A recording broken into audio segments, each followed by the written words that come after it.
Bismillahirrahmanirrahim. Assalamualaikum warahmatullahi wabarakatuh. Alhamdulillahi rabbil alamin. Wassalatu wassalamu ala rasulihil karim wa ala alihi wa ashabihi ajma'in, amma ba'd. Berjumpa lagi dengan halaqah Ramadan di hari ke-9 dengan tema membersamai Al-Quran. Ikhwatal iman rahimakumullah. Membersamai Al-Quran berarti senantiasa menjadikan Al-Quran sebagai bagian penting dalam hidup dan kehidupan kita. Tiada hari tanpa Al-Quran dan tiada sisi kehidupan kecuali di situ ada Al-Quran selalu menjadi pedoman. Membersamai Al-Quran berarti membaca, memahami, menghafal, mengamalkan, hingga mendakwahkan atau mengajarkan isi kandungan Al-Quran. Ketahuilah dan percayalah bahwa setiap makhluk, siapapun atau apapun itu yang membersamai Al-Quran, insya Allah ia akan dimuliakan Allah Subhanahu wa Ta'ala. Mari sama-sama kita cek faktanya. Di antara sekian banyak malaikat, maka malaikat yang menurunkan Al-Quran menjadi malaikat yang mulia. Dialah malaikat Jibril. Di antara malam-malam, maka ada satu malam yang diturunkannya Al-Quran menjadi malam yang mulia, yaitu malam Lailatul Qadar. Di antara 12 bulan, bulan yang diturunkannya Al-Quran menjadi bulan yang mulia, yakni bulan Ramadan.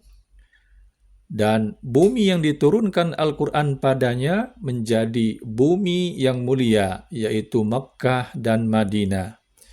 Dan di antara sekian banyak manusia di muka bumi ini, dari yang masih hidup maupun yang telah mati, maka manusia yang diturunkan kepadanya Al-Quran adalah manusia yang paling mulia di sisi Allah.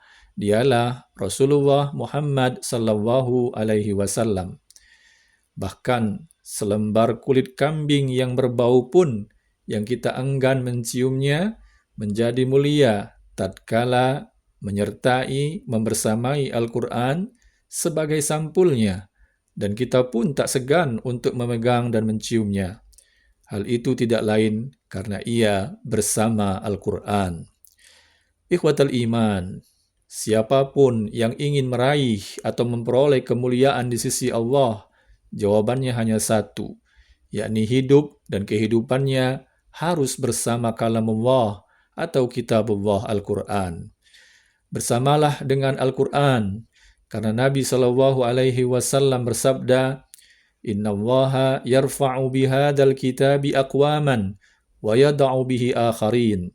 Sesungguhnya Allah akan mengangkat derajat suatu kaum dengan kitab ini, dan dengannya pula Allah akan merendahkan kaum yang lain. Hadis riwayat Muslim. Bersamalah dengan Al-Quran, dengan membacanya, meskipun terbata-bata atau kesulitan dalam mengeja bacaannya. Karena Nabi SAW mengatakan, Alladhi yaqra'ul Qur'an wa huwa mahirun bihi ma'as safaratil kiramil bararah. Walladhi yaqra'ul Qur'an wa yatata'ta'u fihi wa huwa alaihi syaqqun lahu ajrani.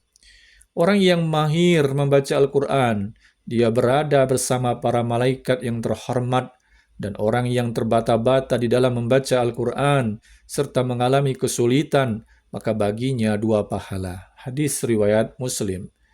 Dan sahabat mulia Abdullah bin Mas'ud radhiyallahu anhu berkata bahwa Rasulullah sallallahu alaihi wasallam bersabda, "Man qara'a harfan min kitabillah falahu bihi hasanah wal hasanatu bi asyri amsalha.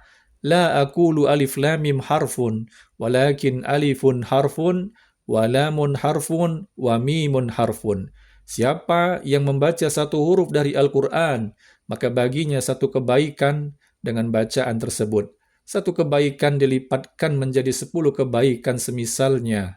Dan aku tidak mengatakan alif lam mim satu huruf, akan tetapi alif satu huruf, lam satu huruf, dan mim satu huruf.